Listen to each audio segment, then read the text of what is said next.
And we are live. All right. Hello, hello. Cool deal. See if I can. Yeah, let's see. I need to pull up the lay chat. Same. Halfway expecting the notification to show up. I Right. guess I can just dig and find it myself.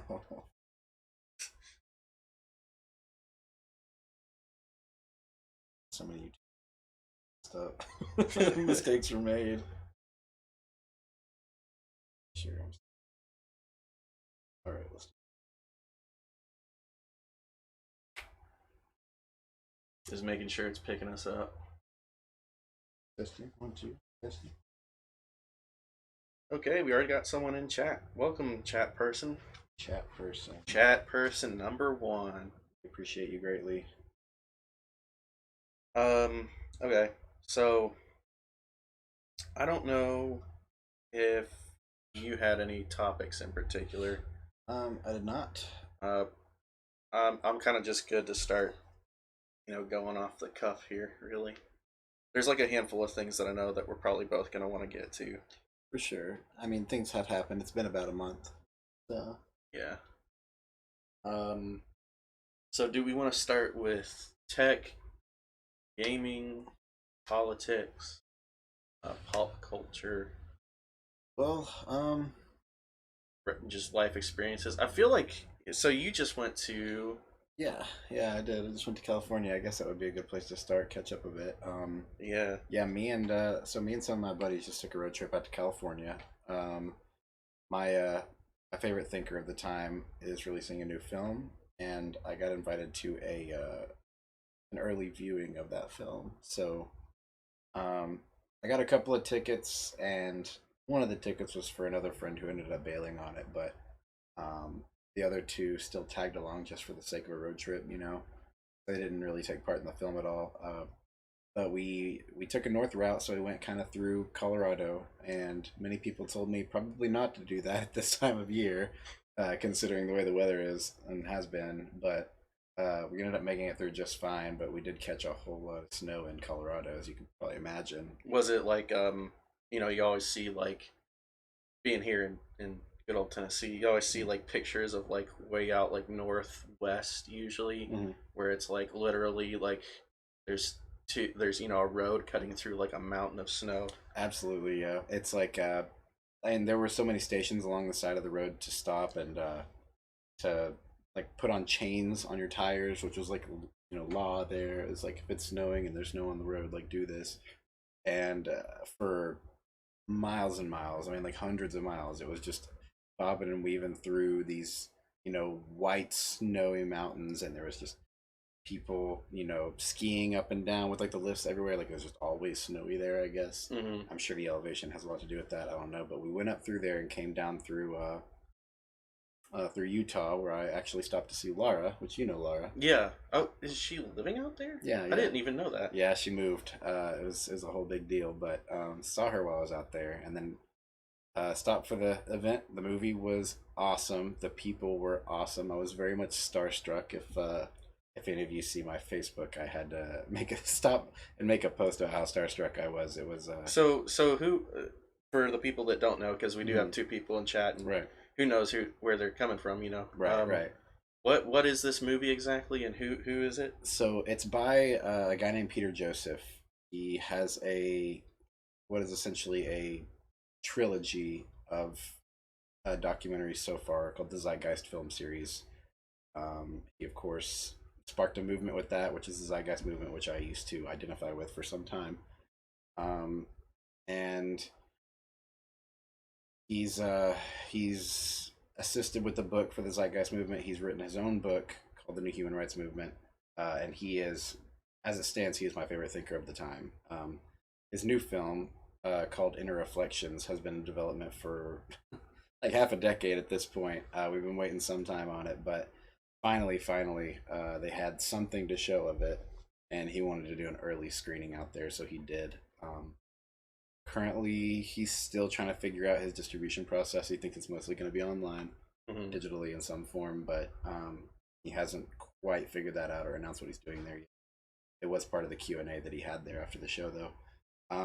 But it's basically, so his other films were documentaries, and this new one, Inner Reflections, is kind of he kind of took a jab at doing, or a jab, more like made an attempt to try to go for something more cinematic drama sort of deal. You know, there's a little bit of a story arc going on, and of course, taking the same sort of semi-intellectual approach in a lot of it. I mean, there is a whole lot of dialogue. It's almost entirely dialogue. I don't want to, spout too much on it, but it's great. It really is. It's incredibly artistic, and it jumps back and forth between what is essentially just almost a sort of psychedelic trip through half the movie, and then the other half is like this intellectual, like retrospective of talking points, just like people talking about like historically, because this is taking place in the future, historically talking about where we are kind of right now in society and like the pressures we faced and how we got around them and how we actually like made things better. So back and forth, it just jumps between those two things, and I mean it was pretty easy to follow for the most part, but also there was a lot that you could pick up. He focuses on kind of sneaking behind the ego to kind of plant some seeds, and also just let you interpret it however you want. Really, really cool flick. Anyway, met a lot of people from the activist community there. I posted a picture with Abby Martin. Yeah, I saw that. Yeah, super badass investigative journalist. I've been following her for years. She's awesome. It was so cool to see her there. There's a few more I was expecting to see, but I didn't. So pretty much that was it, and then we took I-40 back down along the south border states, and then came back up. And the whole trip was only about 7 days, so it was like mostly just a whole bunch of driving and sleeping in weird places. I see. So for the most part, a large portion of the trip kind of sucked because it was just uncomfortable. But that event made everything worth it. It was awesome. I see. Ideally, I'd like to go back out for E3 come June, but we'll see about that. You said something earlier. It's just a coincidence. So you said something about sneak some stuff behind the ego. Yes. My dad actually recommended me a book here recently, and I forget the writer, but he talks a lot about the ego and separating yourself, like your true identity, away from the things, the thoughts that make you in like the traditional sense. Right, yeah. And I was just wondering if that's kind of how you meant that as well. Essentially, yes. So ego as we know it now has a lot actually to do with trying to find identity for ourselves. And right, like in doing so, we're very confused, and we tend to associate more and identify with ideas instead of our own personal like consciousness. Exactly. So there's like one thing that he said was like, if you are a dentist, then you say I am a dentist. You associate yourself so strongly with that that it becomes what you are, not just your occupation. Right, yeah. Or like you say I'm a Democrat or I'm a Republican, and it's like that's what I am, rather than identify with some ideas that this party happens to share. Exactly, yeah. So have you already finished that book? No, I have not finished that book by any means. In fact, I've barely gotten started. Well, there's a lot to the conversation of ego. I mean, that could be a whole podcast on its own, but the kind of one of the big things that that Peter talks about is, and of course just is generally understood about ego, is identifying with ideas is dangerous because it kind of shuts down your ability of critical thought, I guess, is kind of the idea. And we've talked a little bit about this in our talks about free will and how environment will essentially dictate a lot of our behaviors. Right. So whenever you think about, and I've said before, I think free will and critical thought are essentially synonymous. maybe give or take a little bit of phrasing, but at the end of the day, they mean the same thing and they end up the same way in practice. So for me, and the way Peter actually describes it, which I more so align with, is that it's dangerous because whenever you identify with an idea that has a sort of label associated with it, then whenever somebody questions that label because of an association you've made, you feel that they're questioning your identity. And Right. humans, while we are very social creatures, we do not take very well to people attacking our ego or our identity, right? Right. Because if we don't have our identity, then what are we? You know, our ego is uh, it's just a convoluted mix of so many different things. But whenever we feel that we're being like we're identifying with something that's being questioned as far as the validity or the nature of it, then we start to kind of lose ourselves and we just start like this fight or flight response. Mm-hmm. Um, and it's we start to see it in repetition in areas such as like politics and all, right? I mean, there are a lot of Democrats who, as soon as they figure out you're a Republican, they associate you with being a terrible person, Mm-hmm. and holding a lot of questionable values and things of that nature, even without having a conversation. Yeah. And similar to another discussion we've had in the past about how labels can kind of be destructive more so than helpful Helpful. in some cases. Mm-hmm. That kind of leans back into that as well because you know it gets to the point where you identify with this, they identify with that, and then you don't even want to associate with each other regardless of how you actually feel on certain topics because some are just so broad and encompassing. Right. Yeah. That I like. I've been having a particular issue. I think, where, and I think this is a kind of an issue that a lot of kind of independent-minded people are having right now. Mhm. Um, is that you're kind of looking around and like you know all these politicians. It really doesn't matter what side they're on. They're all guilty of something, and to varying degrees, you can kind of stack or prioritize. But the fact is that, like you said, there's this constant demonization of the other side without actually listening to anything they're saying. Mm. And so when you come along and you're someone like me or you or my wife or like anyone that's kind of like, well, I agree with this side on some things and I agree with that side on some things. Right. Uh, it's almost like no one likes you because everyone just kind of sees you as like, oh, you're gonna agree with them on that, then you're a stinking democrat, Oh my gosh, I or love that. I don't know what the uh, I've heard republitard, which is in my opinion more grievous There's also almost. libtard, I mean, so Yeah, it goes both ways. yeah, but you know, you get like this weird limbo state where it's like no one like cares about what your opinion is, and fair enough, like people shouldn't care what your opinion is, but when you know you're like, hey, check out these facts, and people are like, I'm not I'm not liking that. It's kind of like, okay, Right. well, what do I do here? Yeah, that's what I end up seeing a lot on it too. And the only way I found around it, of course, because like there were times in the past when I sort of identified myself as being, left leaning. I've never really called myself a Democrat at all, but Right? I'm Yeah. definitely, I guess, left leaning in most cases.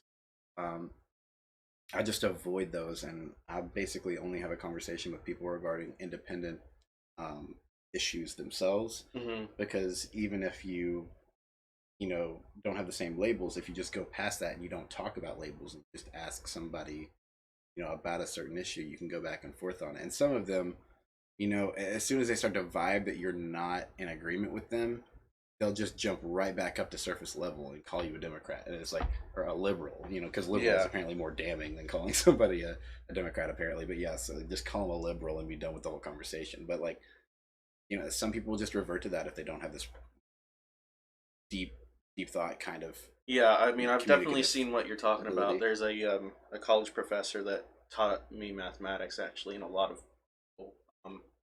And I've been like really vibing on all of his stuff here lately Mhm. because like we just happen to share a lot of the same opinions. Mhm. But I've seen where he, whereas I'm more concerned about like posting to Facebook because it's literally only my friends.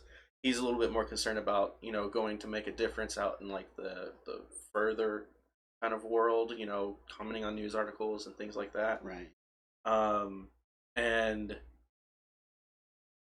it's really I've seen exactly what you're talking about. How like someone will just have like this basic surface level like Trump is the best or Trump is the Antichrist, and Yeah. like if you divert the attention away from the overarching argument and focus in specifically on what the news article or whatever it is about, what I've see a lot of times is like people have a lot of similar opinions. I'm not going to say like they agree, Hmm. but they've kind of got this underlying kind of sense of like, oh, I'll have a conversation. Right. But like you said, it's like when you take it at that surface level face value, no actual in-depth thought happening, sort of, it just like it never goes anywhere. Right. And some people are more receptive to like walking away from the big picture to focus on a detail, and then some people just want to stick with that super broad. Right. And I think that also ends up having a lot more to do with identity as well. Because Mm. once you start saying Trump 2016 or Trump 2020 and you buy a MAGA hat and everything like that, you really are at that point identifying Right. with Trump. And so you can't even begin to accept whenever somebody starts criticizing something, right? It's like you start Right. slapping stickers on the back of your car and you start. It's the same way with like Bernie, and I am a Bernie Of guy. course, right, yeah. But it's the same way with Bernie, where like it's about every 3 or 4 days. I donated one time, Yeah. and it's like every 3 or 4 days I get a text like, "Can you donate?" Like, "Hey, we got new stickers. Here's a Mhm. new hat." Yeah. Like, and I get that that's like kind of a necessary evil because of the way the system's set up right Of now. course, yeah. But it does also still create those toxic quote Bernie bros Yeah, that's I was about to that say. are the exact same thing, just on the opposite side of the spectrum. Exactly, yeah. And it's just like you said, it's to a point where like once you identify with the political figurehead, Hmm.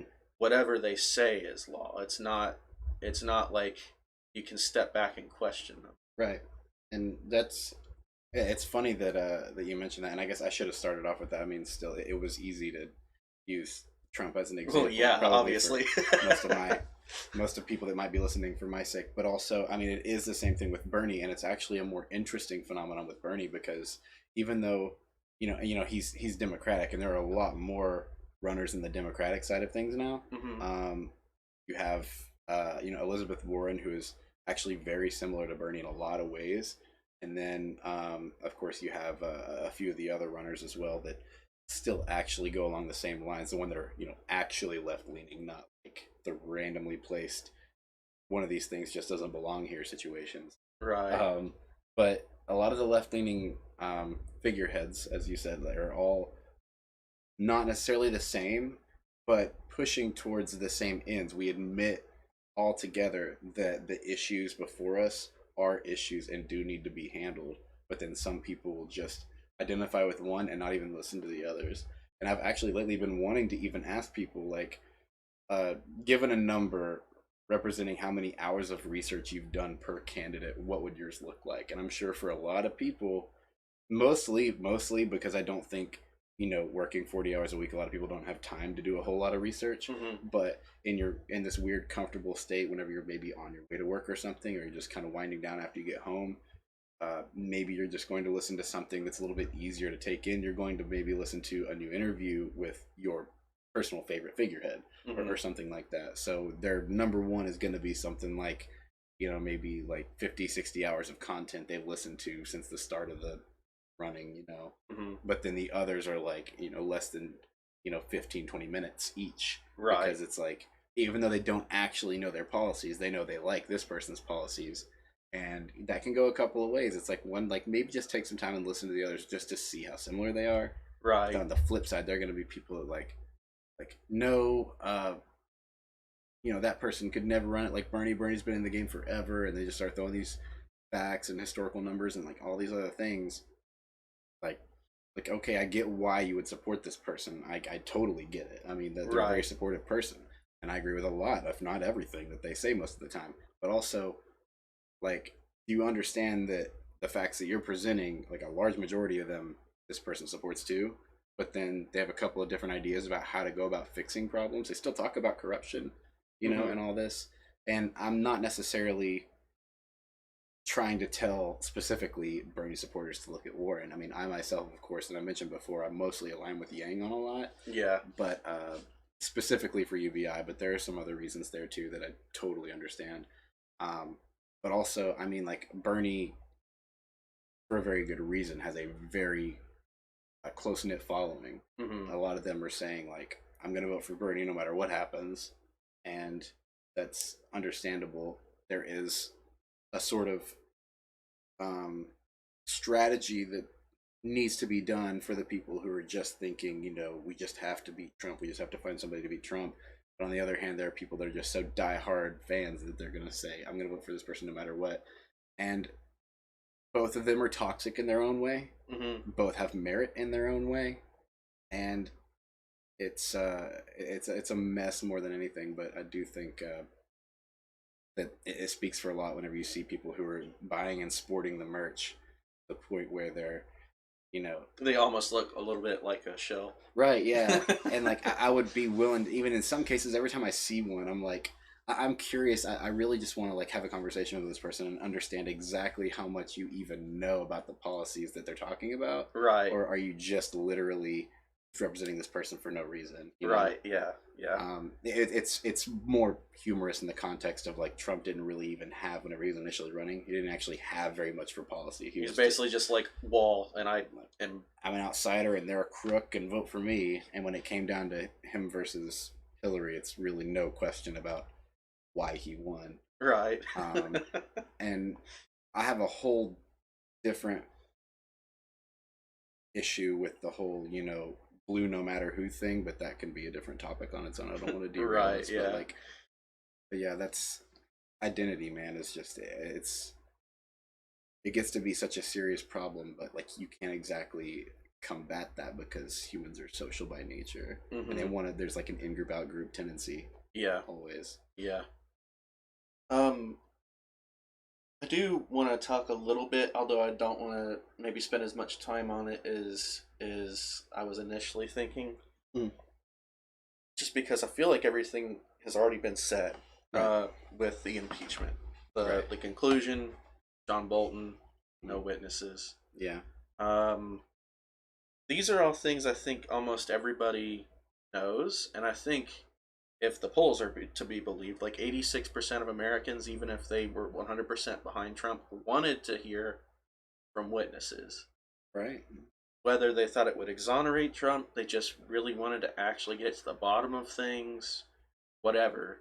Right. Despite the actual, conclusion basically being foregone and being extremely partisan, the actual amount of people who wanted witnesses was super high.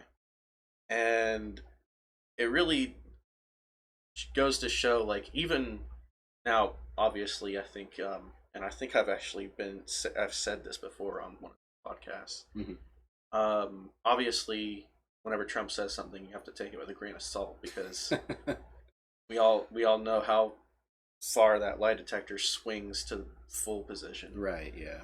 But even he is like, hey, let's just let him testify. Like, and it really almost seems like the GOP, in a way, like the Senate, the right-wing Senate, was like more at fault than even Trump was, in a way.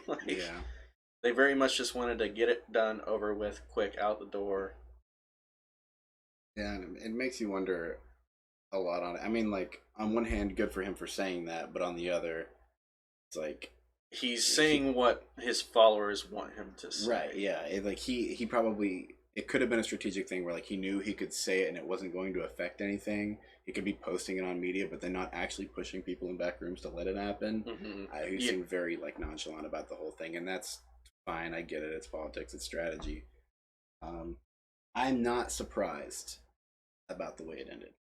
I honestly am with the way the Bolton thing came out, just like right in the middle of everything. I'm surprised we didn't get witnesses. I I ultimately am not surprised at all at the conclusion. I think even with witnesses, that would have been the conclusion. Um, and you know, for better or for worse, I'm just gonna say it. I don't think it would have changed a lot of people's minds. I think there's certain independent-minded people that would have been like, okay, well, maybe Trump isn't really all that great, but like for the most part, the people that are really just sucking some Trump wee wee, they were never gonna change their minds to begin with. That's exactly right. I think there are a lot of people. It's Hey, Corvus. welcome, Corvus. What's up? Uh, there were. I mean, there's just. It was literally like you said. It was such a partisan thing.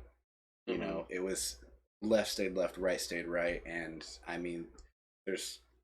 You could say there's fault on both sides, but like, there's literally no reason that it should have been so heavily partisan. Yeah, I mean, Like, truly, and it's to the point where even the majority, well, I'm not going to say the majority, a lot of Republican senators were like, yeah, they made their case. This actually happened. yeah, I still vote to acquit. yeah. And it's kind of like, oh, what kind of logic is that?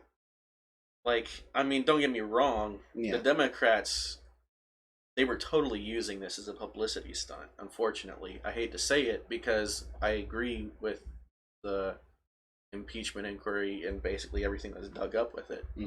But the Democrats totally were using this as a publicity stunt the entire time. Yeah. And that's why you got Nancy Pelosi ripping up speeches and holding on to the impeachment articles, and Yeah. it. It was just a dog and pony show at the end of the day that honestly I think both sides understood wasn't actually going to go anywhere. I mean, everybody wanted a little bit of attention, and maybe it was just really ultimately a way for everybody To get their 5 minutes of fame, yeah, so to speak. every senator to secure their place with their party, Yeah. saying, "Hey, look, I voted against him. Keep me in here," or "Hey, look, I didn't vote against him. Keep me in here." And we're seeing that a lot with, so with the Democratic debate. Not to take like a sharp turn, but if you caught the Democratic debate, even either of the more recent ones, it seems to be just a whole lot of people pulling from their resume, saying, "Look, I voted for this. I voted for this," and it's like, I get the points, I really do, but that's it was almost They're trying to say that they will make the right decision in the future because they made the right decision in the past.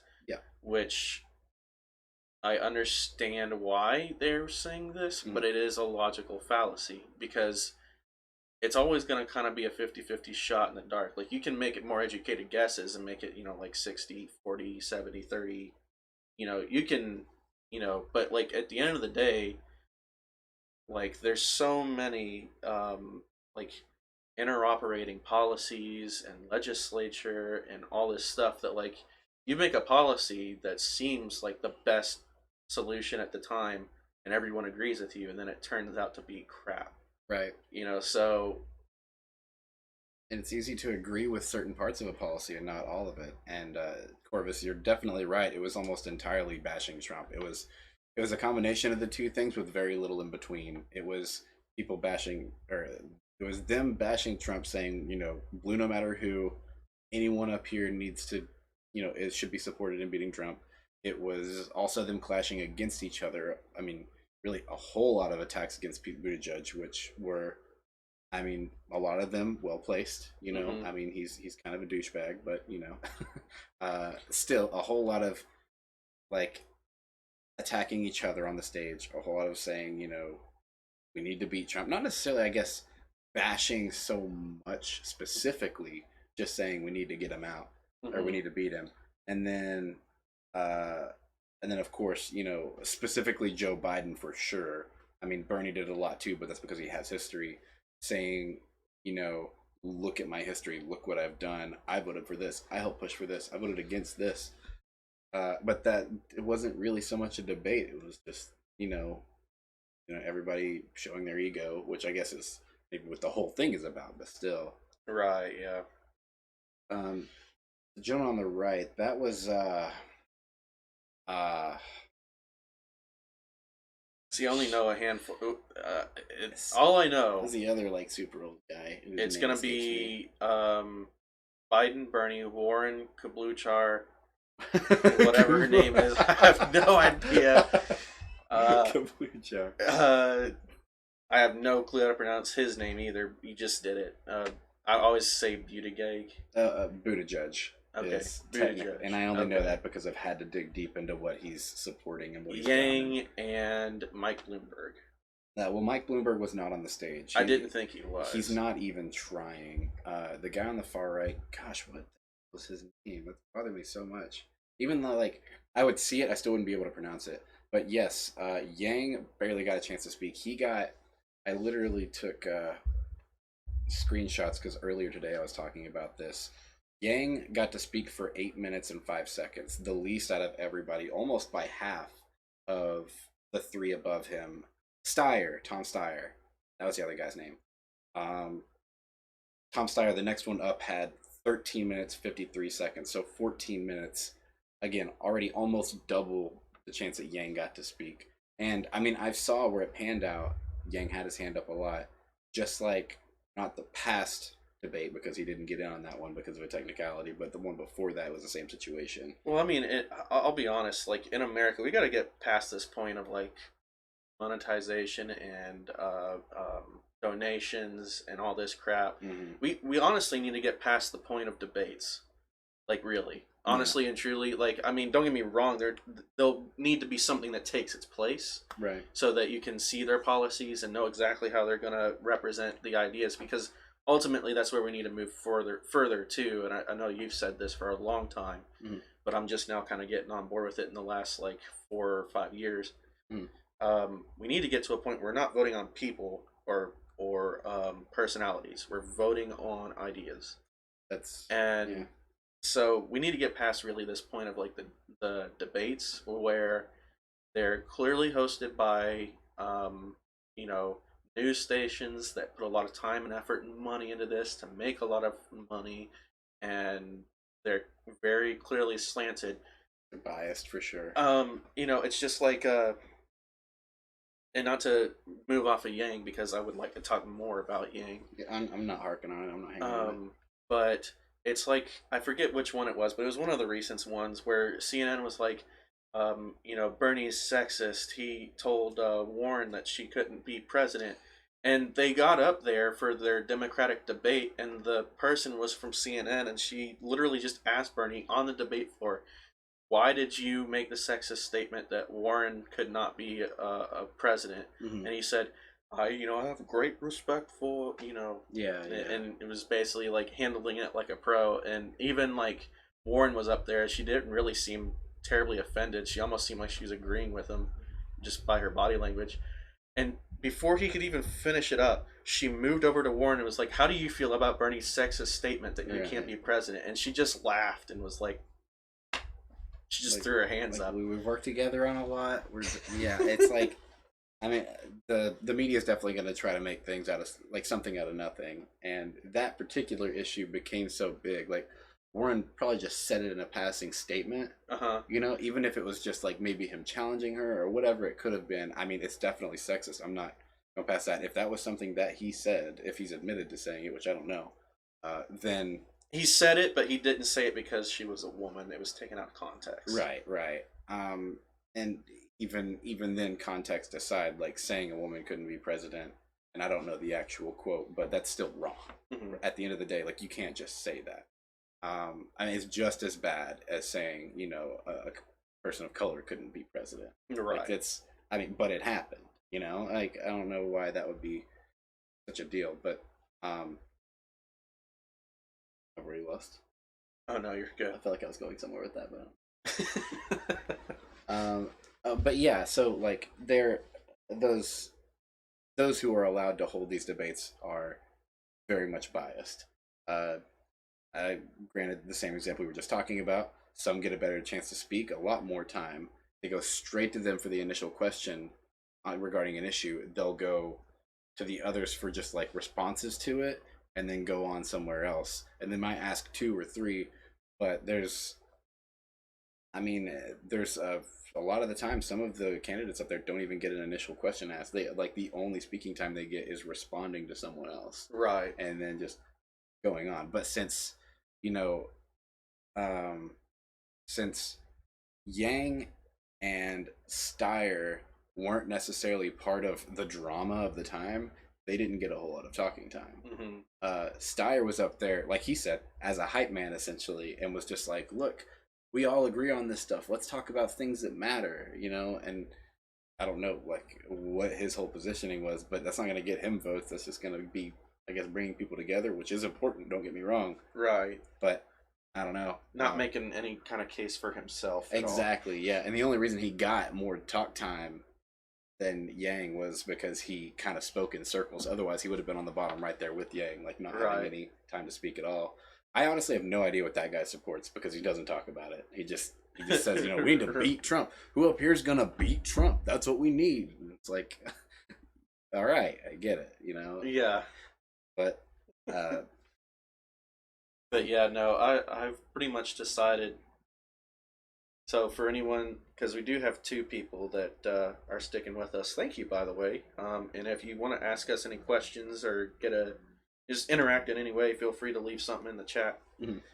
Um, but since we got two people that we don't really know who they are, I will say I voted for Trump in 2016, just so that we got that out of the way. In 2020, I'm probably going all in on Bernie unless he's not the candidate, and then I'll figure out, where I'm gonna go from there. Right. But in 2024, if Yang's still running, I'm probably gonna research more into him because that's kind of what happened in 2016. I didn't really know a whole lot about Bernie. I liked a lot of his policies. I would have probably voted for him if he would have been up there. Right. Yeah. But it was Hillary, and I knew a lot about her, and I wasn't that thrilled with her. Um, but that initial interest sparked me to really look into Bernie this time around, and I'm getting the same thing from Yang, where it's like, okay, you've grabbed my attention. It's just a little too late for me. So if you're running next time, I'm gonna throw a lot of time into figuring out exactly who you are and what your policies are. I know the basics of Yang, Right. Yeah. but I don't know enough to make a really super informed decision. Well, if his main that's the thing. Like if he's one of the single issue candidates, Right. That's a blessing and a curse. It's absolutely a double edged sword, and everybody understands that. It's like running as an independent. It's like we get it, but you're not going to get very far on that. Except being a single issue candidate on the left or the right, running actually as a Democrat or a Republican, it takes you a lot further, and it gets that conversation going. And just as Yang has already said, he doesn't necessarily care that. Sorry, I'm reading your message here. Next president will. How come I can't read all that? Maybe I just. I think maybe he's still typing. Oh, okay. I think it might only let you comment so much. We'll handle the job. There's a lot on the plate. And eyes will be on them, and the more laser focused attention. So, and that's actually kind of what I'm getting at here is, so Yang, of course, single issue candidate. He talks about UBI. That doesn't mean it's his only policy. I think he has something like 90 policies on his website, which I've only very barely dug into, much like I'm sure a lot of people who are trying to follow everybody at once. But for the most part, I see UBI as being a very controlled way of handling all the issues that the other candidates are going balls to the wall with. And very directly, I contrast him and Bernie. Now, Bernie, I supported him last election. I still stand by a lot of the stuff that he supports and pushes forward. I mean, he understands the issues. He has certain ways of pushing them forward. I'm not sure if he seriously believes some of the things that he says, or if he just goes with what has been popular memes about forward thinking, such as I want to say the $15 minimum wage, but I know he's seriously backing that.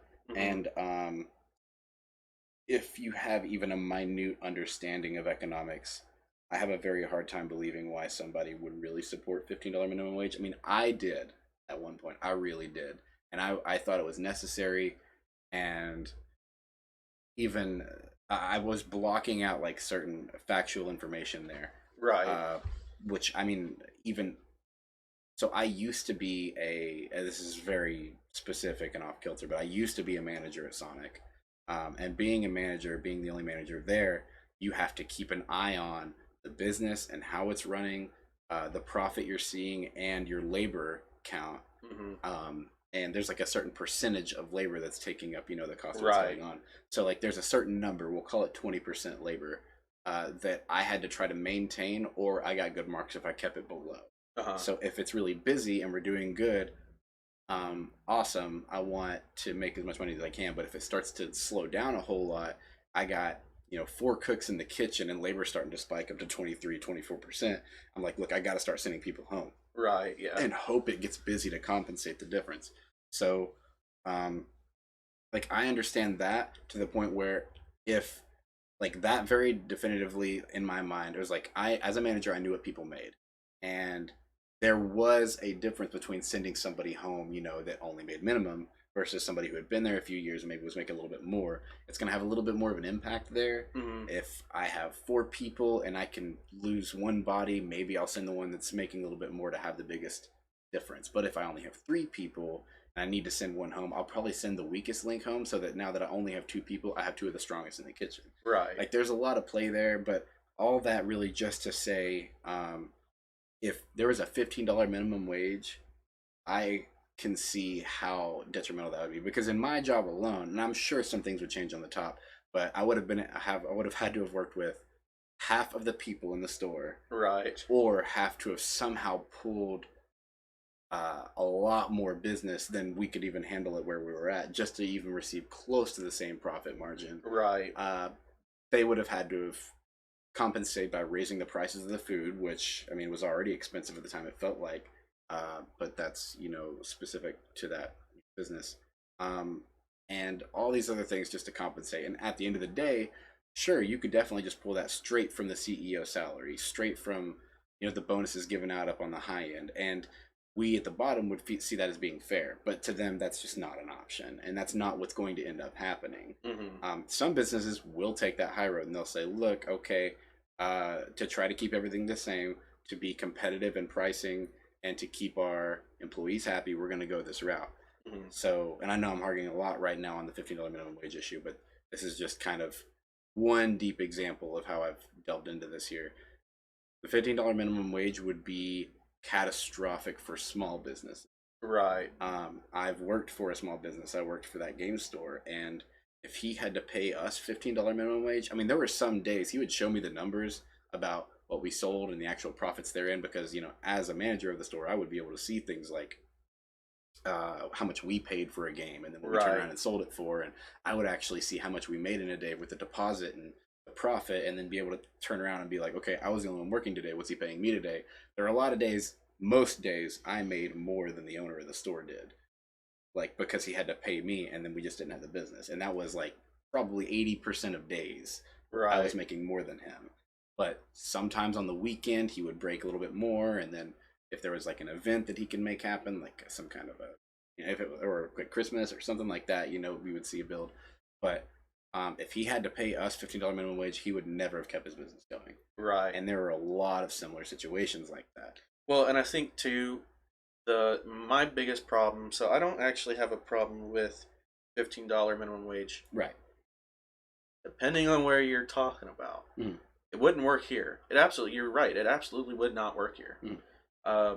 Having been in Seattle though, they've had 15 for a long time now, Mm. compared to everywhere else. And man, business is booming out there, including for like the little guys. It's all about the relative cost of living too, Absolutely. and Yeah. so like $15 here is ridiculous and would absolutely be horrible for the little guy, like you said. And we won't talk about the $15 minimum wage too much longer, just because we have spent bit of time on it. We have, yeah, or I have, and I'm sorry, but But I do just want to say, I think it's regional. There I can't set it 15 across the board. That's just silly. Um, but regionally, like there are some places where it would make sense. New York City, $15 minimum wage would totally make sense there because the right, cost of living is astronomical. right, Same thing with Seattle. It's a lot more expensive to live around Seattle. Any of the big major cities, you know. But here in semi-rural Knoxville, Tennessee, right, um, that's just not gonna fly. And around here, honestly, more than a lot of places, you could almost make the case that the quote free market is actually working because there's aside from like McDonald's and AMC, like there's not a place I know of right now that hires for actual minimum wage. They're all starting around $8, $9, right, $10. yeah. Um, And just to not to cut you off, but to finish my thought, basically, and also to answer the question that he posed, where he was saying who's going to be able to handle the job. I think I delve specifically into that just as one example. Now he has a lot more ideas that aren't the 15 minimum, but he's also talking about like that would be not necessarily expensive to the deficit. That's going to just have its effect on businesses and a lot of an effect on small businesses. Like you said, regionally, it depends on where it is. Personally, I think minimum wage should be depicted more so or controlled in more of a community level, like on the state level, and then maybe smaller as you go. I think everything should be locally done. At the end of the day, I mean that's the only way you're going to gauge because situations are different. But anyways, he talks about free college, he talks about free healthcare, and a whole lot of other things that I think are going to be just incredibly expensive. So even though the overall um, like happiness level in a lot of ways is going to go up really high, a lot of those things are going to get stuck in Congress and not really make it by. right. And he'll have to change it and warp it in some way that appeals to somebody so that he can get it through, or or of course eventually we'll see like out with the red and with the blue, and hopefully we can get something like that passed. But even if it totally goes the way he wants it to go, we're still talking about the issue of it adding to the deficit. And now I don't care about the deficit. I mean, I think we spend so much on war and some of these other things that it shouldn't be a question of how much it costs to help people, right? And I've said that before, like I don't care, don't put a price tag on that if you're not putting a price tag on every missile you fire. But at the end of the day, that's still going to go on his marks. And then in the future, even though people will be happy, the media still controls what people hear about our placement right now. And whenever they say, oh, look at his grade card, GDP didn't really move because people weren't doing what they were supposed to be doing because businesses weren't starting. And then our deficit's twice as high as it was at this point, and and all of this. Whereas specifically, another reason why I lean towards UBI is because I think that that's kind of a multifaceted tool that handles a lot of those things depending on what you want it to handle, right? It's something that's already paid for in context. He's already said exactly how he's going to pay for it. And I'm not trying to swing anybody here, but I think that Yang, with his proposals right now, would do a better job than what Sanders is doing, in the sense that it's going to look good on his grade card and have just a little bit of a buffer. I mean, a huge necessary buffer for those in absolute deprivation. But a small enough buffer for the lesser 80% of the population in regards to wealth, that they'll all be a little bit happier. That for them could be their healthcare support, or their, instead of a $15 minimum wage, tack that onto what they do make, and then $7.50 is fine. And then with that on top of it, like no one will ever question the minimum wage. And then you can even possibly get rid of a minimum wage that would make the people on the right happy, and then just hold on to the ideas of the UBI and free markets, and let people pay what they think that the job is worth, and people can go work for what they think their labor is worth. And then you don't necessarily need to worry about some other things. Now, I mean that's probably the most right-leaning thing I've ever said. But in terms of free market, that makes those kinds of people very happy. So if you can speak to both sides, say my grade card looks good and people are happy, I mean, a lot of his policies do that same thing. Right. So I lean towards him mostly because of that. But otherwise, the other candidates, some of them have good ideas. Some of them shouldn't even be up there. I mean, I would support Warren if she ended up with the final nominee, assuming that, Yang was just done and out of the picture. Right. I would definitely support Bernie, absolutely, if he got up there. Uh, I question a lot of ends of it on the left and the right. Uh, but I'll be honest. The only people I'm truly decided on right now is I'll definitely support Bernie if he gets up there, and I will probably abstain if Joe Biden gets there. Oh my gosh, I hope I hope to everything that is good that Joe Biden doesn't find his way up there. I don't understand how he's made it this far, but I mean, it would be just as catastrophic if it were Buttigieg too. So like both of them are just awful. See, I just don't know awful. a single thing about him. I mean, he's bought and paid off by corporations at this point. He actually, I don't want to get too much into it, but he's done a lot. Whenever he goes to campaign, he campaigns in. They called him Wine Cave Pete. You've probably heard about that at this point, where he was campaigning in a wine cave with a bunch of really rich people who were like CEOs of companies and things like that, trying to appeal to people with money. And then he also contributed very heavily, I think something to the tune of like $40,000 to the app, to the creation of the app that was used for the Iowa caucus. I see. That ended up like not working, but then showing him winning whenever the actual ballot counts locally were showing something totally different, that Bernie was winning. And it was just a nightmare. And it's like, you could tell there's something fishy going on. And the fact that he funded that is really sketchy too. Well, you know who else was involved in making that too was a bunch of people that was associated with the Hillary campaign. Oh, yeah, just the DNC in general. Yeah. And there's a whole bunch of fishy stuff going on. But like the fact that all that happened and then Buttigieg like still claimed victory after nothing was counted and done. Right. Like it's really fishy, and they're trying to do the same thing. They're trying to push him, and like I think he was originally meant to be like a second, like a backup in case Biden just tumbled, and and he did. Yeah. So now I think the media is going to go all in on Buttigieg and try to just undercut Bernie every step of the way. I expect that that's what's happening. Right, yeah. Well, that's what a lot of people have said about Mike Bloomberg, too. Is that he's only in there to displace people.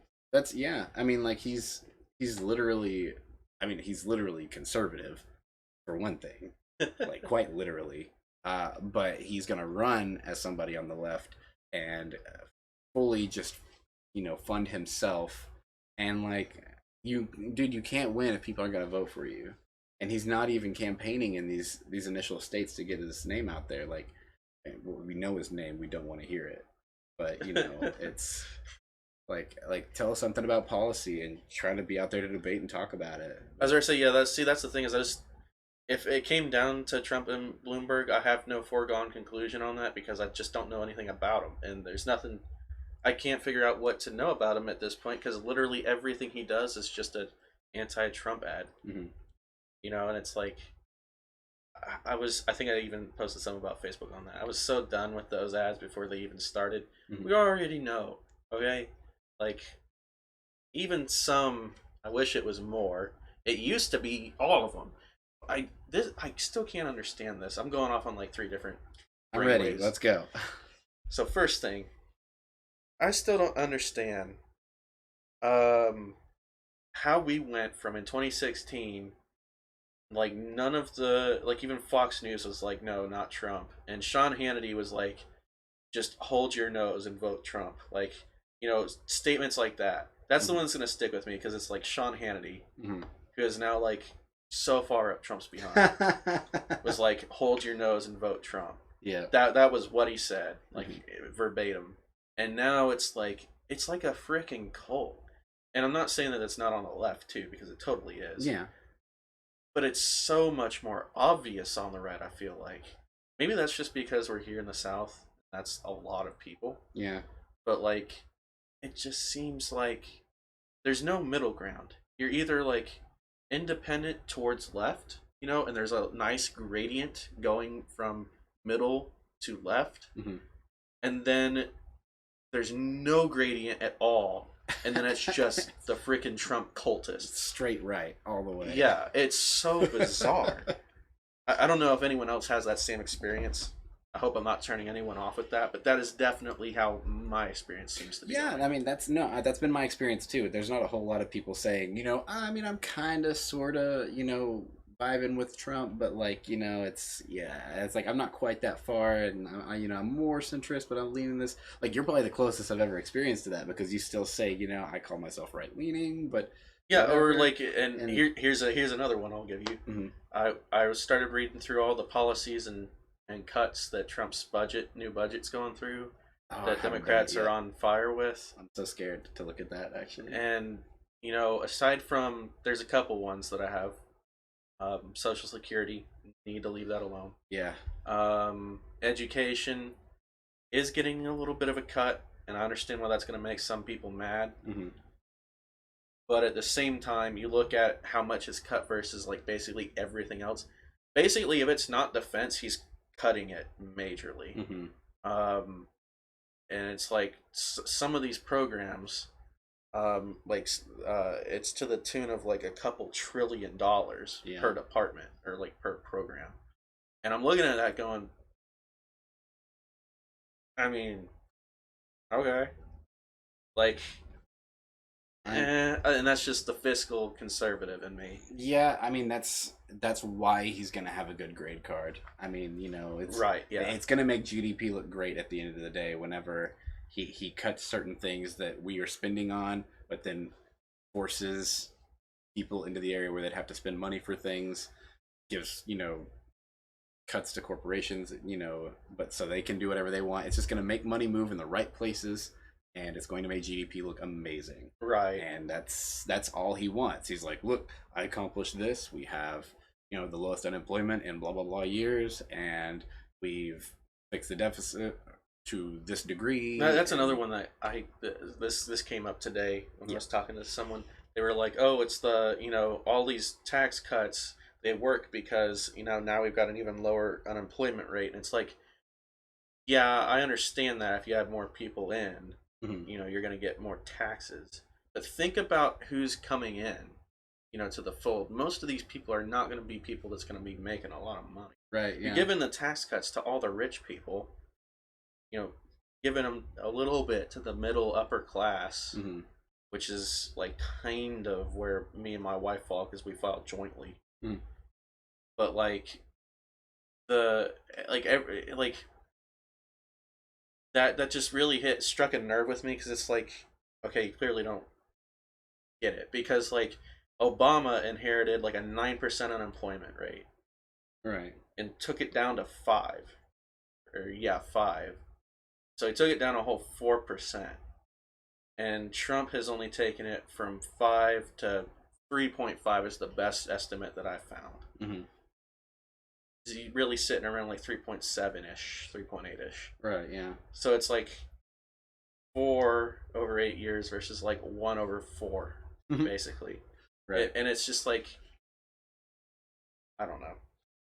People don't want to look at facts, of course not, Even it just bothers me because it's like, I will accept a fact even if it doesn't uh, gel well with my already preconceived notions. and that I would call free will or critical thought to some degree. So I'm there with you. And the only thing that I would say about uh, specifically that, because we're not really talking about the unemployment rate, Right, but yeah. specifically to that tune, is one, he brought back coal jobs, which was a huge step back. Yes. And two, I think a lot of this has to do with where we are in technology right now. I mean, around the Obama administration, a lot of gig jobs were still kind of new and up and coming. Right. And so now, of course, over the course of the past 4 years, it's been a lot more common for me to see people I know start to pick up things like Uber and Lyft or some kind of a DoorDash or food delivery type thing. And, Right. a lot of these little single things where they're actually trying to make a little bit of money on the side. So I think that's a pretty big thing too, because in doing that, you're technically not unemployed, even though you're very, very much underemployed. Right.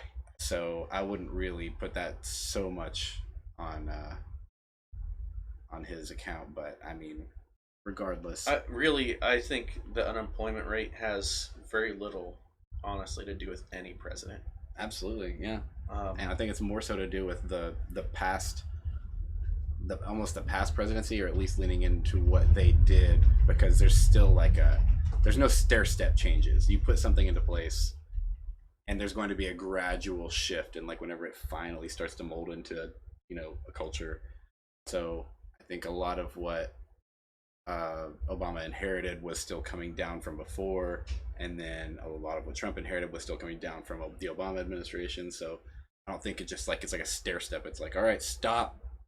Like nothing happening now is because of the last administration. Now it's all like you get credit for everything. And right? Yeah. like even though all you did was like bring back coal jobs, and you tried to place tariffs so that people would maybe do more business here instead of Right. sending things overseas, and that, I mean, I doubt really made much of a difference at the end of the day, because big companies still, it costs more for them to relocate than to just get the next president in and change that up a bit. And Oh, keep okay. So, um, I don't want to stay on politics forever because at this point we've spent probably about an hour of the podcast, right. and there's honestly so much more we could discuss. Yeah. There's like a million places that my brain wants to go. But speaking of, different places, coronavirus. Oh yeah. So, uh have you heard a whole lot of anything at all? Not lately so much. I mean, I heard that we had at least one case even here in Knoxville, and then of course a couple out in California. I've even had a few people come into Best Buy uh with like masks on, out of like the fear response. So that's about as far as I've gotten, though. I haven't really Apparently, like, so China's official numbers that came out of China. Yes. Ooh, Derek is in here with us. I don't agree with a lot of Obama's policies, but Trump is riding on the coattails of his resurrection of Bush's economy. Yeah, I mean, I kind of agree with that. Yeah. Doctor Who first got it passed. Oh, the doctor who first got coronavirus passed okay. away. Ouch. Yeah, no, I heard about that. China's like official numbers for the coronavirus. They were something like 50,000 or something like that. Oh. And like it's coming out that China's lying, like they always do when they give numbers about basically anything. Yeah. And the death toll's supposed to be like a lot higher than that. Like relatively speaking, like how much you think? There's no real way to tell, but some people are saying the number is like as high as like 500,000. Oh my gosh. Okay, so pretty significant. Yeah. All right. Yeah, that's awful. 15 cases of coronavirus confirmed in the USA. Yeah. I feel like we're right. definitely going to be doing a lot better to prevent the spread. Hopefully. Maybe. I mean, yeah, there's. it always kind of depends on who it is that gets sick and what their mental status is. Yeah. I mean, it's a very hard to talk about these things because there's a lot of people involved, and you can't, treat people like cattle. But at the same time, whenever you have to quarantine something, you have to quarantine it. Yeah. It's like, they keep asking the candidates about how they would have handled the situation, and it's not an easy thing to answer, but you obviously can't let it run rampant. Right. Yeah. So but yeah, I guess China is now really taking it seriously. Like they have been the whole time, I guess, to a certain extent. But like now it's like 15 cities, I believe, are quarantined, like completely, supposedly including Beijing. Oh. I know that there's a ton of cities around Beijing that have confirmed that. Beijing has not yet confirmed that, as far as I'm aware. But supposedly, they are also doing a quarantine. Well, I guess that would be fit because that's where that's where a lot of the protests have been happening, and I'm not in the airports. I'm not. It's a big city. Yeah, I'm not huge on conspiracy theory per se, but it would be pretty convenient if something like that happened whenever they were having the kind of protests they were out there, to kind of say, hey, everybody go back to your homes. But also, like, that could have a lot of reason as to why it may have spread the way it did too. So, both sides there, but there are people that speculate that it was done internally just to help to get people off the streets and stop people from right, like congregating outside protest. So Um, there's that. has there been a breakthrough in it? No. With that being said, it's not like this big mystery or anything. They are learning a lot more about it. They have, if I recall correctly, like reverse engineered this thing, but it's just taking a long time to find a proper kind of like cure. I don't know the proper word. So I'm just gonna use cure Yeah, or in treatment, I'm quotes. sure. Treatment. There. That's a much better term. I guess. I mean, cure would be optimal. Treatment is subpar. So Right. it's like if But we that's probably what it really is. It's gonna be, essentially kind of like a what medicine would be for the flu. right, yeah. So treatment until it runs its course, and then it's done. Yeah. Essentially, yeah. So Because your body can fight it. that's essentially what it is. It's just like a really, really bad respiratory illness. Um, and like supposedly, according to the CDC, like if you get it, you have like an 85% chance of just living through it without any kind of serious repercussions. Okay. Essentially being a carrier. Yeah. So it to some people it's just not that big of a deal. Um, someone from my extended family or like family in law, Mm-hmm. she's like a nurse, and she posted a meme I completely agree with. It's like 50,000 cases of coronavirus, but some millions of people die every year from the flu. Yeah. I wouldn't get too scared about it myself. I mean, Yeah, exactly. It's one of those things where it's like it's good to be keeping an eye on it, and it's good that we have so many scientists and doctors looking into it, but it's if you're like fearing for your life, or you're listening to the news too much, you might be thinking it's much bigger than it actually is. I mean, it's the boogeyman of the season.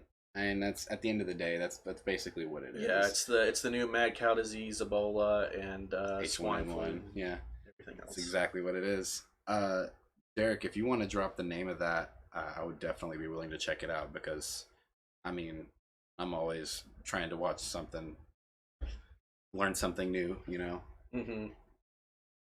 Which Oh, speaking of good Netflix series, mm-hmm. for people in chat and you, Mm-hmm. me and my wife absolutely blew through a Netflix series here recently called The Pharmacist, and it's a real story, like this real thing that really happened. Mm-hmm. But basically, this guy's son died down in like Louisiana, from a drug overdose, and he was a pharmacist. Mm-hmm. And this is like back in the '90s before dang it, what's the name of that pill? It's like a pain pill. It became like really popular before the kind of like new age pill induced opioid epidemic. And I don't know what you're going. Oh no, I was just saying like what it is. Okay, yeah. Um, so it's basically him figuring out and kind of getting ahead of that because of what happened to his son. Mm-hmm. He starts seeing these people walk into his store getting like these super ridiculous pain pills that they clearly don't need, and he basically starts investigating and like trying to figure out like all these conspiracies that are happening behind the doors of pharmaceuticals and doctors' offices. Oh, how pill mills get formed and stuff like that. It's really interesting. It's really good. Okay. Percocet. I know that it led to Percocet, this drug I'm thinking of, but it wasn't Percocet itself. Hmm. But yeah. Oh, no. but that's Beanie Man is Hayes. That's one of my buddies. Thanks for stopping in, though. By the way. Hey. Yeah. No, that's interesting. I'd definitely be willing to check that out too. But yeah, it's called The Pharmacist, and I'll tell you too. You got to be in the right mood to watch it because you'll probably cry. Because it's the guy talking about like how his son died and how he watched other people that he sold drugs to die. No, I don't cry for humans. I cry for anime characters. That's like exclusive. Which not to totally change the subject, but you guys may have noticed before me if you actually have been watching other Salvi Mundi stuff lately, but Cody has a Weathering with You poster on the wall right now, and that's something we talked about a little bit before the podcast started, and I cried like a baby whenever I watched that. Um, but you guys are gonna have to pressure Cody to watch Your Name because he hasn't seen that yet, and arguably I think it is much better. I mean, not like a whole lot better because I loved Weathering with You, but just like enough better for me to say you better watch that very soon. But yes, I cry for anime characters. That's like See, it's like an exclusive thing. I would cry for animals. Like if I had like a hierarchy, it's like anime animals and then anime people and then real animals and then real people. That's like the gauge of like importance in my life. I don't really care about real humans anymore, but I don't know. There's certain things for me that will absolutely get me. I say that, and I'm sure something would, but I've also spent way too much time on 4chan to, I feel like I've seen it all at this point. So, Uh, Pandemic: How to Prevent an Outbreak. That's the name of the series that Derek was talking about. okay, well, I guess I could have found that with a pretty easy search. But thank you so much for putting it in there. I'll definitely check it out because I'm out of stuff to watch lately, anyways. But yeah, no. So, let's see here. We were originally moving on to other things. We stepped onto the coronavirus for a second, and I wanted to move to something else, but I have forgotten. My There was a point where like my brain had 10 thoughts at the same time. Oh no. So that's always fun when you're like in the middle of a podcast. It's like, wait, let's travel this way, and then I'll have to remember to come down here along with the other 9 avenues that my brain thought of all at the same time. We'll have to start taking notes because thinking back, there's a lot of things I didn't say while we were on politics and kind of ramped off of. But a simple game called Plague Inc. Dude, I think I've seen way too many Plague Inc. references since it started. Yeah, It's yeah, no. I well placed. I will take it, but also, oh my gosh, so edgy. Um, I guess since we're kind of getting on the topic of games with Plague Inc. Sure, yeah, that's a Um, it's a reach of a yeah, transition, but let's take it. So is there anything coming out here in the next little bit that's got you excited, or any kind of DLC for anything you're currently playing? um, Me, no. I mean, I've I don't know. There's been very little that's really been grabbing my attention lately outside of what we've talked about in the past. So pretty much as it stands, I mean, I've been picking up little indie games here and there, but nothing I think is actively being worked on or added to. Right. Well, what's you said it's a couple little indie games. So I mean, I guess one was it's this little game called For the King Huh? on console. I know it's on console. I don't know about anywhere else, but it was part of the gold program on Xbox, so it was free to get. And I'm like, sure, let's do that. And it's this really cool little Dungeons and Dragons type game. It's up to 3 players, which it would be cool if it was more. Very limited in scope of the RPG that it is, but otherwise, I mean, it's nothing that I can have that anticipation for. And I understand this is more so a question about anticipation, and really nothing outside of what we talked about in the past. There really hasn't been much news, I think, in the past month, unless I've totally missed something. But Right. Yeah. Yeah. I mean that's fair. It definitely seems like this. It seemed like really after last year. Mhm. I just don't know that we're gonna be topping too much. Um, Last of Us 2. I see. I would have almost been fine. I only played The Last of Us for the story. I really don't care for that type of gameplay that much. It was a great story. Naughty Dog has always been really good at being basically the Johnny Come Lately to his game style with an amazing story. Right. That's almost how they've always been. They ever since Crash was the only one they really innovated on. Mhm. Everything else has been in Johnny Come Lately with a really great story. Jack and Daxter, platformer collectathon that kind of transformed into GTA 3 Yeah. as it went on. phenomenal story. Right. But platformers were already out by the time that first one hit the scene on the PS2. And then they had what was the next one they did? Was it Uncharted, or was there something between it and Uncharted? I think it was Uncharted. PS3, and again, we were already seeing a lot of by sixth gen, early seventh gen, we were already seeing a lot of that kind of gameplay with like COD and that kind of thing. Yeah, yeah.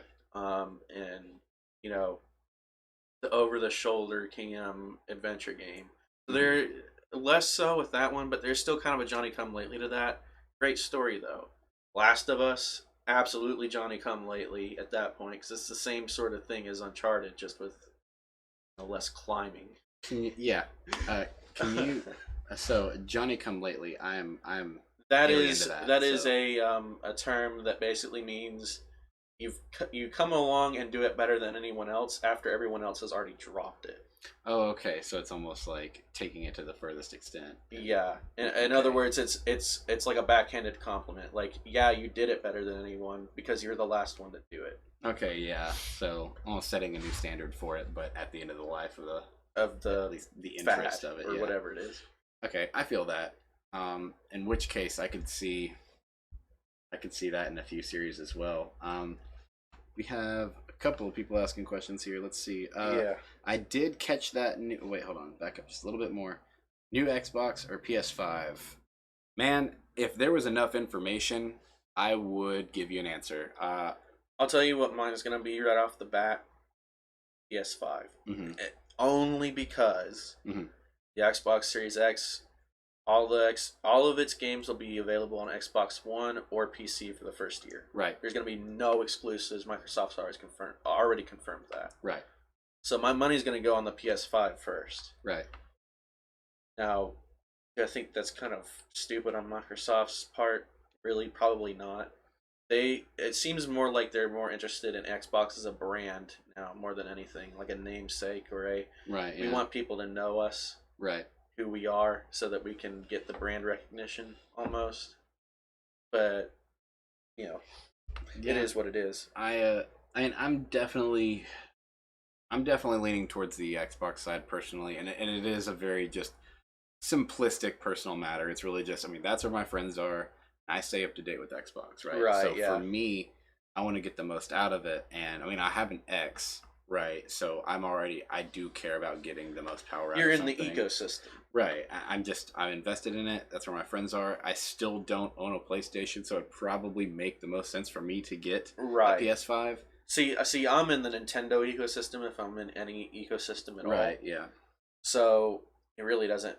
Either one really doesn't matter to me, but the way I see it, Sony's probably going to hit hard with exclusives in the first year. Oh yeah, So I'm going to get that one before I get an Xbox, because even once they do get exclusives, I'll be highly surprised if they don't release it on PC most. Right. So. And I mean, PlayStation's always been the place for exclusives, really. I mean, don't get me wrong, I love Halo. Gears has been dope. And referencing your latest question, I didn't touch Gears 5. I think I actually stopped after Gears 3 because, I mean, I'm going to be honest, I'm a very competitive shooter player, and I do not have any interest in third-person shooters. I tried a lot, but if you can see someone around a wall and they can't see you, that's the most bothersome thing to me personally. So. See, Gears is interesting for me because I've played all the Halos up to 4, and 4 included. Yeah. And then I stopped there. Gears is like a series that was very much in the same boat with me as Halo after 4, which was interested in it, excited for it. I don't know. I literally picked them up. They're sitting collecting dust. I have never played them. Like started them at all? I've got all the Gears games. I got Halo 5 just sitting there doing nothing. Right. And it's like one day I'll be in the mood and I'll just start playing them, but like for whatever reason it just hasn't hit me. Like I got through that initial Halo craze and I just haven't I haven't had the drive to revisit it, even though I want to. I know I would pop the disc in and have a crap ton of fun. Kind of. But it depends on which game you're talking about, I guess. well, yeah, but I just I don't know. I can't open up the thing and put the disc in. And honestly, I feel that about a lot lately. I mean, for me, and I think we've had this conversation in the past too. Lately, gaming has definitely been more of a community vibe for me than it has been a single or a solo ride. And if I don't have somebody kind of pumping me up and getting me excited about a game, there's way less of a chance I'm going to give it a shot, right? Mhm. Even if it's something, I mean, and if it's something I previously invested in, I'll say, look, I've already confirmed to myself I'm going to buy Halo Infinite and all these others because I'm so invested in them already. But I do want that's to. pretty much it. I do really want to get to Beanie Man's question. Yeah, for sure. Because while I have absolutely no like investment in Anthem, Yes. I do have a very strong opinion Mm. on you know that kind of thing, which happened also with like No Man's Sky and that sort of thing. Basically, And Warframe. yeah, basically mediocre to bad game, Mm-hmm. revisit it, revamp it, make it into a really great game. Yeah. I don't know if that's the case with Anthem. I know that was the case with No Man's Sky. They say if you get No Man's Sky now, it's a really good game That's what that I've heard. basically doesn't resemble the original version at all. Right. I don't know if that's how Anthem is. Or will be. Yeah. Maybe they do it. Maybe you could give me a little bit more information, Beanie Man. But if that's what they're going for, I 100% support that.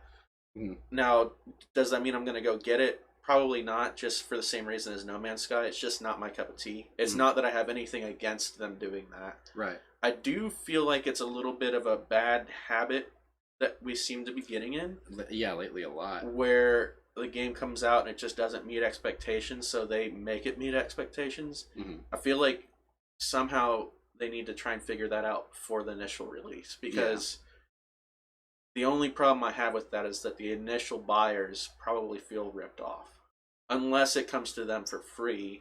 Mm-hmm. But in that case, you've already kind of alienated those buyers. Right. There's a good chance that many of them just aren't going to bother revisiting. I think it's a very interesting course of action to take. Like, I mean, there's got to be a serious decision that you make whenever you say you're going to revamp a game like that, and to that extreme too, to say that it's essentially going to be a totally different game.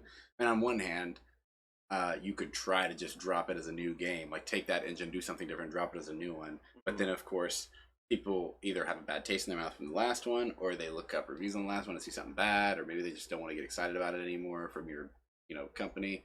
But then at the same time, you have a lot of people that played for the initial premise and fell in love with it. So Sea of Thieves would probably be one of the best examples of that. Sea of Thieves, whenever they released it, was nowhere close to a $60 game. Mm-hmm. It was literally just this open world fetch game, but it looked beautiful, and it had this pirate theme to it, of course. So there are a lot of people that, since they've updated it and added as much as they have, there are a lot of people that still play it today because they got their like niche specific like a cult follower base, right? Mm-hmm. And those people will probably play that game forever. And they stayed true to those people, and they said, we're going to fix this, we're going to keep it going, we're going to add more stuff. And I think that's kind of the same vibe with some of these others. I mean, they probably don't expect a whole lot of new players to come in after the fact, but to cater to the people that already spent money on the game to keep faith in their business. Mm-hmm. Their brand and their exactly. Keep vision. Focus on maintaining brand loyalty and then go from there. And I think it is a smart play, but they don't have a whole lot of other options. So hopefully they really start to go further with it, because Anthem, I remember seeing Anthem at E3 and thinking, this is going to be dope. Like, this is what I wanted Monster Hunter to be. This is what I wanted Destiny to be, and this looks amazing. See, I actually had the opposite. So really, I didn't see it at E3 because I didn't watch anything other than Nintendo. I'm just being honest. Well, no, I watched Sony. Ouch. Okay. Xbox fanboy me just died a little bit, but that's fine. Like, I'm not talking about last year though, because Sony wasn't even there year before. Of course, yeah. I don't know that anyone was there that I watched last year. I know Nintendo did a direct, but anyways, besides the point. I had the exact opposite take on Anthem, which is kind of what it sounds like Beanie Man had.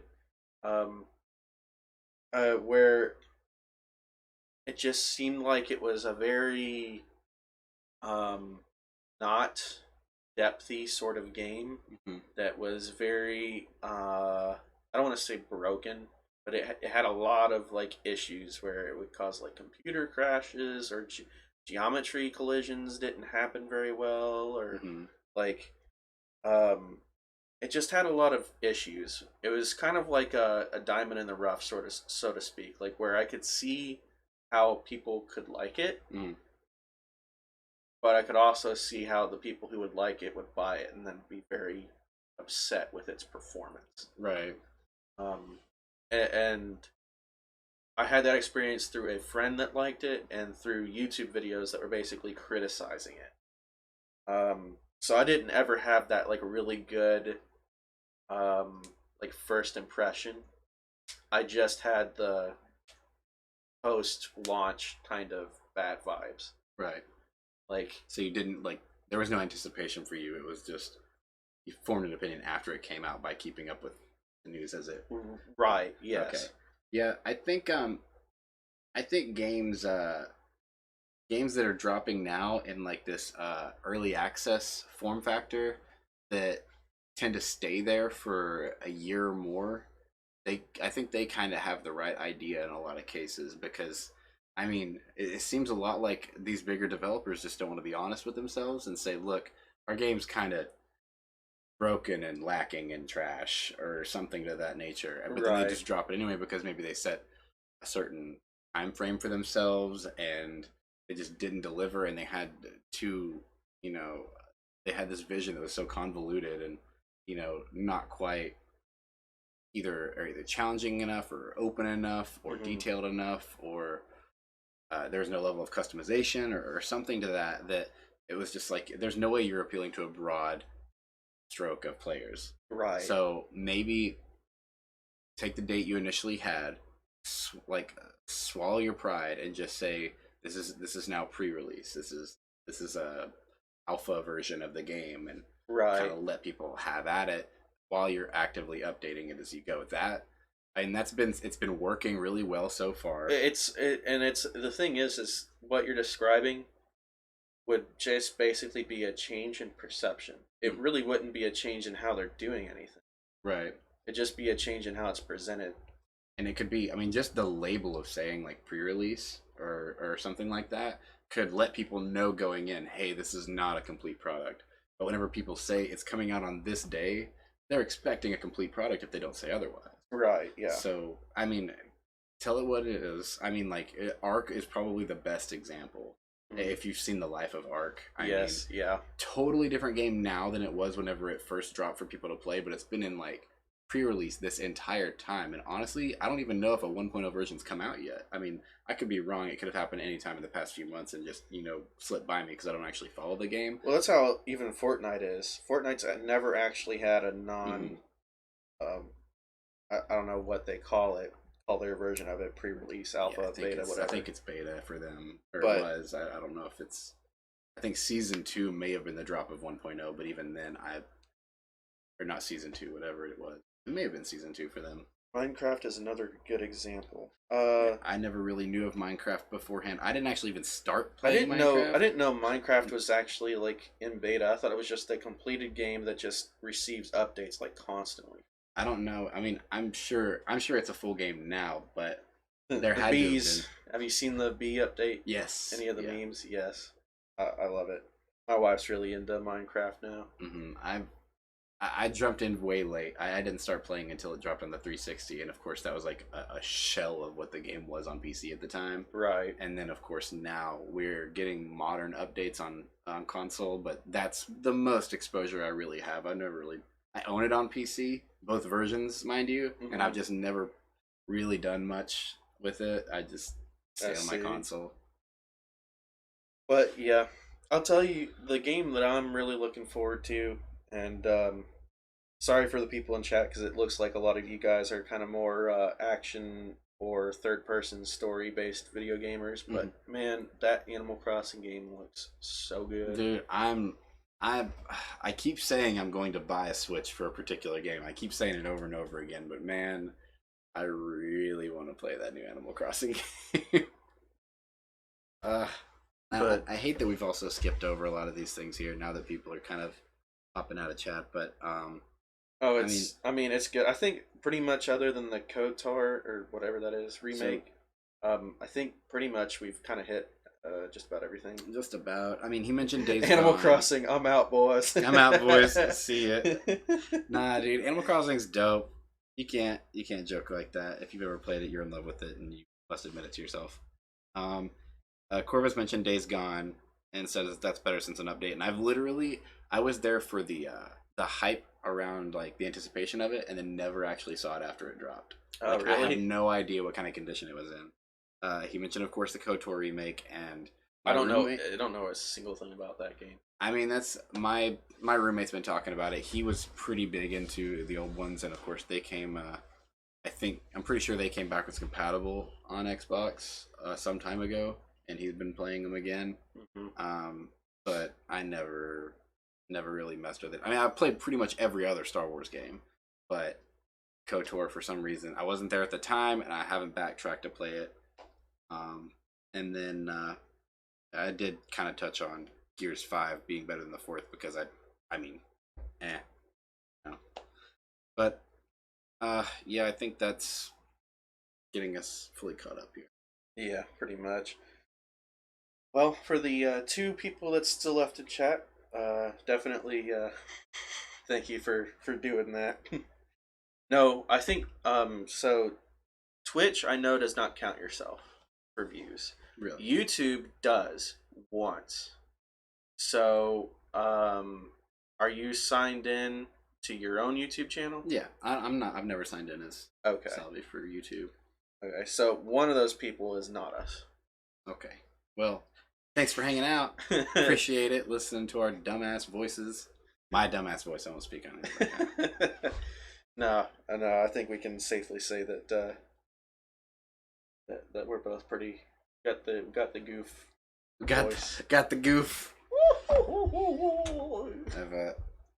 I've never really been told that I have a face for radio, but you know, I've come to accept I have a little bit of a lisp, and my voice isn't exactly ASMR, so I just hope that what I'm talking about is interesting and that I'm slightly funny sometimes, and maybe we'll keep people's attention for more than a few minutes. Right, yeah.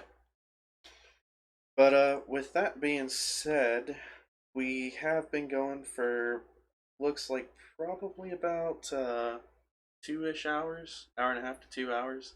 Longer than I expected. So I think honestly, I think that's probably gonna kind of wrap it up for this podcast. I definitely don't want to delve into like the 3-hour territory of the podcast. Yeah.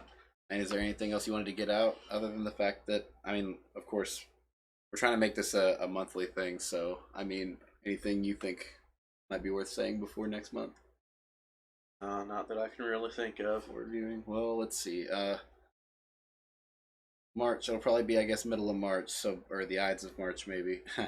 But, I guess there's not really any sort of event between now and then. I was trying to think, and I mean, Samsung had Unpacked like today actually, so there's that. I really don't know if there's too much going on between now and then, but hopefully we can come up with something. I'm sure there's gonna be more. I'm sure there's gonna be more Trump goodness. That's the gift that keeps giving. Yeah, of course. Super Tuesday, and oh yeah, everything between now and then between the Democratic affairs. There's going to be a lot to follow with the candidates, at least on the side of politics. So even if Trump gives us nothing, which doubtful, he'll give us something every day. But there's at least that. But gaming and tech related, man, I mean, we are kind of getting into that area where for some reason companies will drop big news the month or two leading up into E3 instead of waiting for it. Right. And I think actually we might be expecting a PlayStation. What are their conferences called? Play conference or something like that? I have no idea. I can't remember anymore. I'm sure they'll be having one in the next 2 months, so we'll either be talking about that next time or the time after, because you know they dipped out of the whole E3 thing, like you mentioned earlier. But yeah, I suppose if that's it, then we'll be seeing y'all next time. Yep. Well, you guys have a good one, and if you want to be here when the next podcast hits, go ahead and subscribe to the channel. We also have a Facebook where we're going to post every time that we go live, and we've got a Twitch that we go live every Saturday with. So, thanks for joining in, and have a good rest of February. Goodbye.